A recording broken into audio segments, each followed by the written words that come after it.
Hello friends, today we are going to discuss about the sedation in ICU. So sedation is an essential component of the management of intensive care patient. It is required to relieve the discomfort and anxiety caused by procedures such as tracheal intubation, ventilation, suction and physiotherapy. It can also minimize the agitation yet maximize the rest appropriate sleep. Analgesia is is an almost universal requirement for intensive care patients. Adequate sedation and analgesia ameliorates the metabolic response to the surgery and trauma.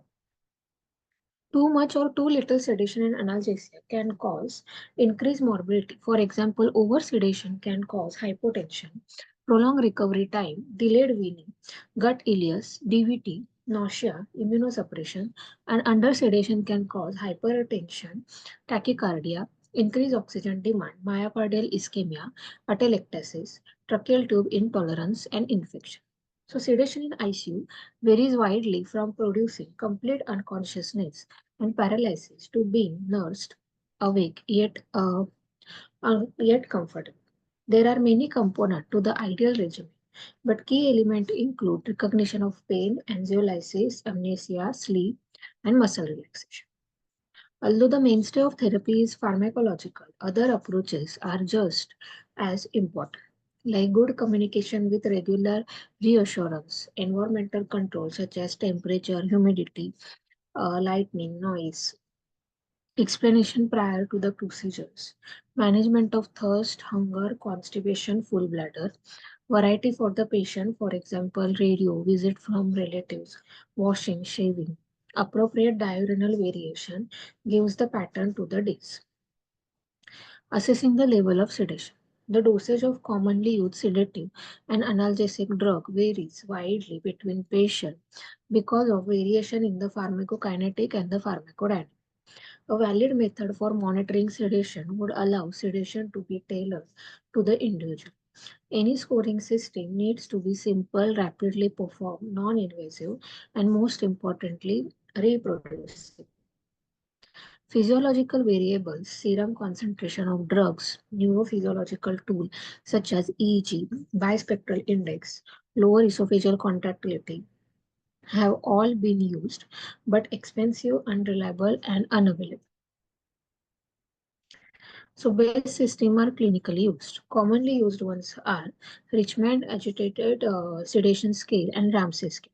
So Ramsay scale has a 6 level of sedation are used. That is anxious and agitated, cooperative, oriented and tranquil, respond to the verbal command only, asleep but brisk response to the loud auditory stimulus, light gaballar touch, asleep but sluggish response to loud auditory stimulus and light gaballar tap, asleep and no response. An increase in the sedation score must prompt the physician to make differential diagnosis between oversedation or neurological or biochemical disease. As a rule, the aim for majority of the patient is for them to be sleepy, although easily arousable and hence cooperate. There is definite trend and increasing body of evidence toward less sedation and more analgesia with daily sedation hold and spontaneous breathing trial. It is preferable to allow the patient to breathe as soon as possible with triggered ventilation such as pressure support. Ventilators are becoming increasingly sophisticated to allow a patient to synchronize with the ventilator. Deep sedation with or without paralysis is reserved for severe head injury, critical oxygenation, and disease such as tetanus. Now, Richmond agitation sedation scale, the score range from +4 to -5. +4 is the combative, that is overtly combative, violent, immediate danger to the staff. +3 is very agitated, that is pulls or removes tubes, catheter, and aggressive. +2 is agitated, that is frequent non-purposeful movement, fight, ventilator. +1 is restless, that is anxious but movement not aggressive. 0 is alert or calm. -1 is drowsy, not fully adult, but has sustained awakening to the voice. -2, light sedation, briefly awaken with the eye contact to the voice of less than 10 seconds. -3, moderate sedation, movement or eye opening to voice but no eye contact. -4, deep sedation, no response to voice but movement or eye opening to physical stimulation. -5 is unarousable, no response to voice or physical stimulation. Now, drug used in sedation. The ideal sedation agent should possess the following qualities: both sedative and analgesic, minimal cardiovascular side effect, controllable respiratory side effect, rapid onset and offset of action, no accumulation in the renal and hepatic dysfunction, inactive metabolite, cheap, no interaction with other ICU drugs. Such a drug does not exist, therefore, typically drug combination are required. Sedative drugs may be given as a boluses or infusion. As a rule, infusion for maintenance are preferable with boluses for procedure, although continuous infusion results in higher cumulative doses. Now about benzodiazepine, they are particularly useful because they are anxiolytic, anticonvulsant, amnesic, and provide some muscle relaxation in addition to their hypnotic effect. Their effects are mediated by depressing the excitability of limbic system via reversible binding at the gamma aminobutyric acid benzodiazepine receptor complex. They have minimum cardiorespiratory depressant effect and are also synergistic with opioid. However, rapid bolus dose can cause both hypotension and respiratory arrest. They are all metabolized in the liver. The common drug used in this class are diazepam, midazolam, lorazepam. Diazepam has a decreased because of concern about its active metabolite, that is nor-desmethyl-diazepam, which has long half-life, can accumulate, particularly in the elderly and in patients with hepatic impairment. It is a safe to give single bolus if given sensibly. Midazolam is water soluble at pH 4 but fat soluble at pH 7, thus avoiding unnecessarily solvent required with other two drugs and hence causing less irritation at injection site. It has three metabolites, one of which, that is 1-hydroxymidazolam, can accumulate in the critically ill. The normal elimination half-life is 2 hours but can be as long as a few days in long-term sedated critically ill patients. Lorazepam undergoes glucuronidation and has metabolites that are thought to be inactive. Overdose or accumulation can be reversed by flumazenil and the benzodiazepine receptor antagonist. It should be given in the small aliquot as large doses can precipitate seizure. It has a half-life of only 1 hour, so many need to be given as an infusion. There is wide interpatient variability in the potency, efficacy, pharmacokinetic of benzodiazepine, so the dose must be titrated to the level of sedation. After long-term administration, the dose should be reduced gradually or lower dose reinstated if there is withdrawal. Symptoms include insomnia, anxiety, dysphoria, and sweating. Now about propofol. The mode of action is via GABA receptor, but at different site to the benzodiazepine. It was first developed as an intravenous anesthetic agent and has a rapid onset of action. Yet, because it is metabolized rapidly, both hepatically and extrahepatically, it is ideal for continuous infusion. Recovery usually occurs within 10 minutes but can accumulate with prolonged use, particularly in obese patients. It is soluble as an emulsion and formulation can cause thrombophlebitis and pain. So ideally it should be infused via large or central line. Prolonged infusion can lead to increased triglyceride cholesterol level and its use is not licensed in children because of associated death attributable to its fat load. Theoretically, maximum recommended dose is 4 mg per kg to avoid propofol infusion syndrome, which is a rare syndrome leading to cardiac failure, rhabdomyolysis, metabolic acidemia, and renal failure. It is often fatal. Treatment is supportive, but early recognition reduces the mortality. Disadvantages include cardiorespiratory depression, particularly in the elderly, septic or hypovolemic agent. Infusion may cause urine to turn green. Now, ketamine acts as N-methyl D-aspartate receptor. In subanesthetic doses, ketamine is sedative and also analgesic.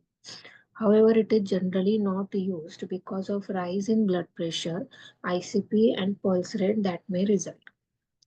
It also causes hallucination, but these can avoid it if administered concomitantly with benzodiazepine. It appears not to accumulate, sometimes has a role in severe asthma given its bronchodilatory properties. Etomidate historically was used in ICU as an infusion, but now no longer used as it has been shown to cause adrenal suppression even after single dose. Now about barbiturate, these for example thiopenton have been used especially in the management of patients with head injury and seizure disorder. They can they can cause significant cardiovascular depression and accumulate during infusion, leading to prolonged recovery times. Thiopenton is still used occasionally in severely raised ICP to induce barbiturate coma and intractable seizure activity. Its effect can be titrated using EEG burst suppression.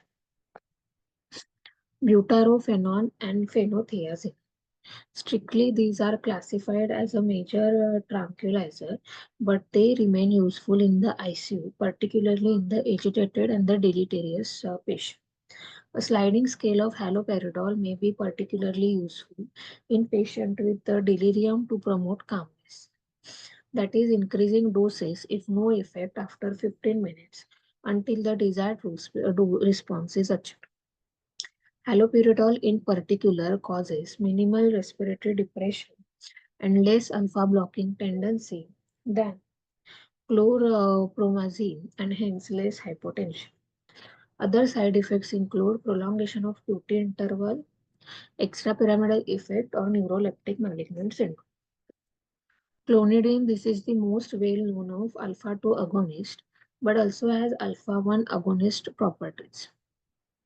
A more specific agonist is dexmedetomidine, but this is expensive and rarely available. It is particularly useful in patients with sympathetic overactivity, such as alcohol withdrawal and tetanus, as it inhibits catecholamine release. It is also synergistic with opioid and acts as spinal cord to inhibit nociceptive input and thus imparting analgesic. It is coordinated with hypovolemia and can cause hypotension, bradycardia, and dry mouth. Chlormethiazole. It is the B12. It is the vitamin B derivative widely used for treatment of delirium tremens. It is not a respiratory depressant and it is an anticonvulsant. Chloral hydrate. This is used in the pediatric intensive care as an adjunct and usually to benzodiazepines such as imidazole. It is metabolized in the liver to active compound trichloroethanol. Metabolite can accumulate in the renal dysfunction. Now about volatile gases. Isoflurane has been used in concentration of up to 0.6% and produces good long-term sedation with minimum cardiorespiratory side effect and yet rapid awakening. Scavenging and pollution are problem as it incorporating the vaporizer into ventilator. Pre-fluoride iron from metabolized methoxyflurane can cause renal failure. More recently, desflurane has been shown to be effective in sedation with a rapid offset of effect. Drugs for analgesia, that is combination with the sedation. Opioids are mainstay of the treatment and possess sedative, antitussive, and hypnotic effect besides the obvious analgesic effect. The work at opioid receptor reclassified in the late 80s to OP1, OP2, and OP3. Most of the recognized effects are mediated via OP3, that is new receptor. Undesirable effects include gastrointestinal stasis and respiratory depression. Newer opioid has a fewer side effect and accumulated less. It is equally important, however, to remember other analgesic techniques such as NSAIDs, paracetamol, and regional techniques. Morphine, this is commonly used drug. All other opioids are measured against morphine, although some newer agents have specific advantages. The dose acquired for analgesia is very variable and it can be delivered as an intermittent bolus or as a continuous infusion. Morphine is metabolized mostly in the liver into two main components, that is morphine 3 glucuronide and morphine 6 glucuronide. Both are excreted renally and accumulated in the renal dysfunction. Morphine 6 glucuronide metabolite also has independent long-lasting sedative activity. Morphine has minimal cardiovascular side effect unless given as a large bolus to hypovolemic patient or secondary to histamine release. It can be used in the renal failure as long as dosing interval is increased or infusion rate is reduced. Normal duration of action after single dose is about 2 hours. Care should be taken as with all opioid in hepatic failure. About fentanyl, fentanyl is an open synthetic opioid. It is represented as a short-acting opioid with a rapid onset. After prolonged infusion, the duration of action approaches that of the morphine, although it does not accumulate in the renal failure. It does not cause the histamine release and is suitable for analgesia in hemodynamically unstable patients. Alfentanil is one of the newer synthetic opioid and has onset of action about 5 times faster than the fentanyl due to small volume of distribution but is less lipid soluble, so is not prone to accumulation. The duration of action is about third that of the fentanyl and two is safe in the renal failure. It has minimal cardiovascular effect and it is a potent antitussive agent. Remifentanil possesses many of qualities desired of ideal ICU analgesic and sedative agent. Remifentanil is the ultra-short-acting opioid metabolized by non-specific tissue and blood streams. It has rapid onset of action and does not accumulate after infusion, even in organ dysfunction.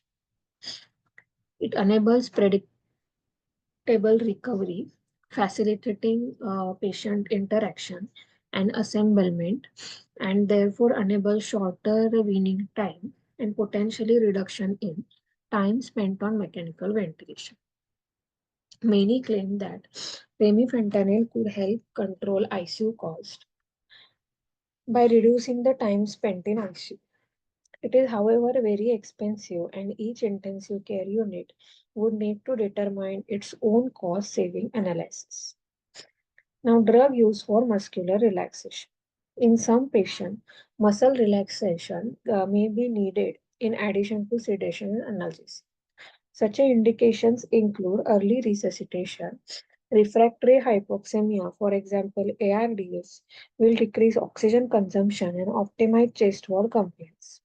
Raise intracranial pressure, stop coughing, patient resisting ventilation, tetanus during patient transfer, and to allow inverse ratio and prone ventilation. It is vital to remember that relaxants have no effect on conscious level or comfort and should be avoided if possible.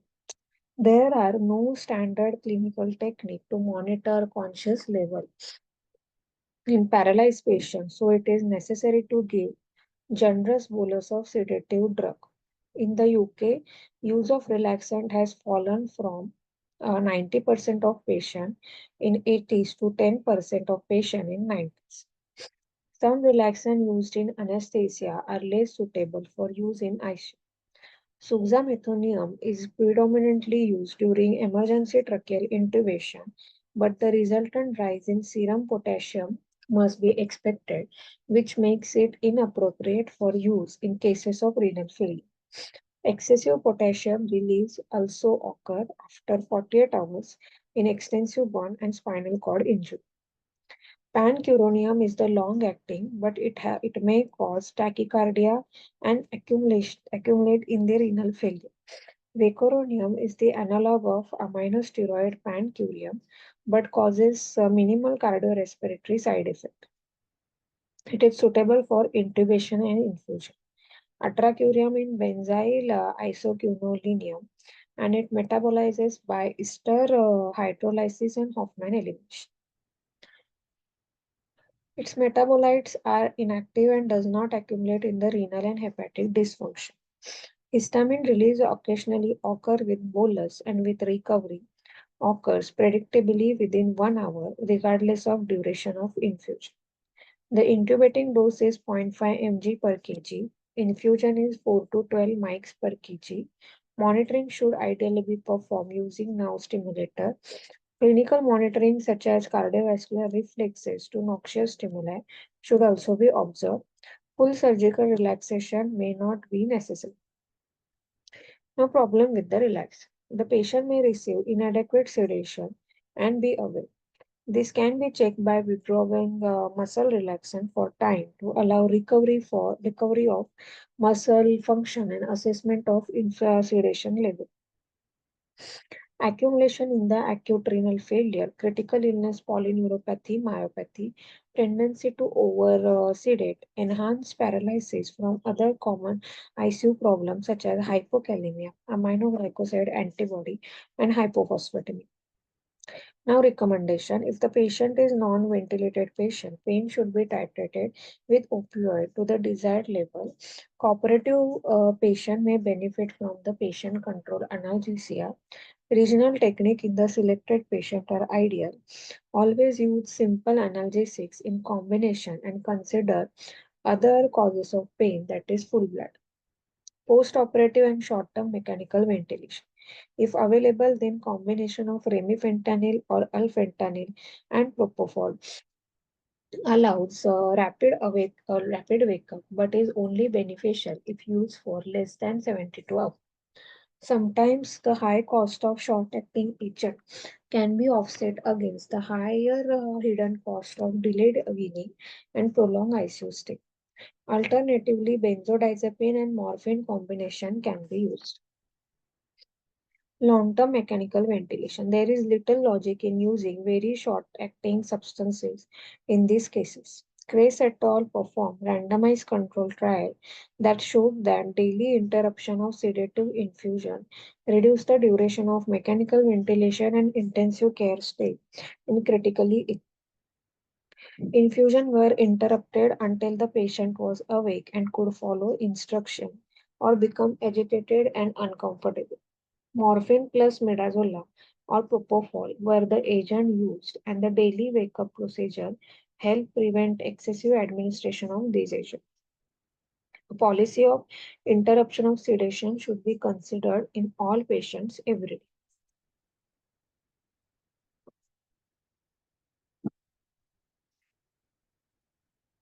In some centers, newer technique of sedation is employed. Patient control sedation using increment of propofol as opposed to morphine, fentanyl that is usually used in patient control analgesia.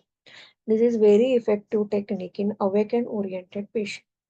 It minimizes nursing time and is inherently safe, gives control to the patient. However, it does require specialized, expensive equipment and is unsuitable for majority of ICU patients.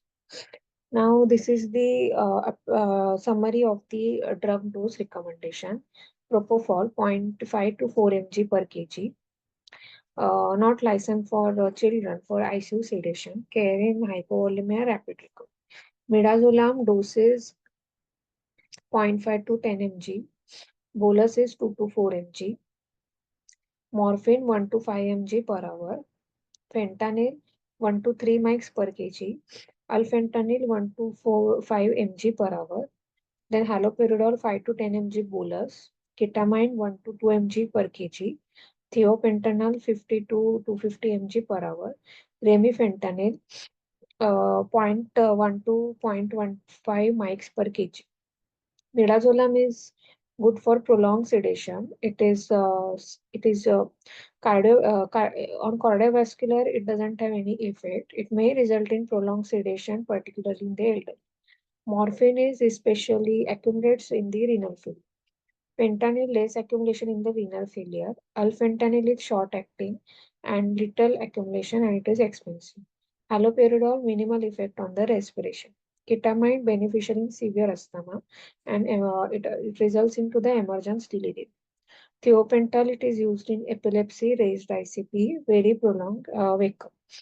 Remifentanil it has rapid onset and offset, does not accumulate into the organ failure. It is expensive and it can cause bradycardia. Thank you, friends.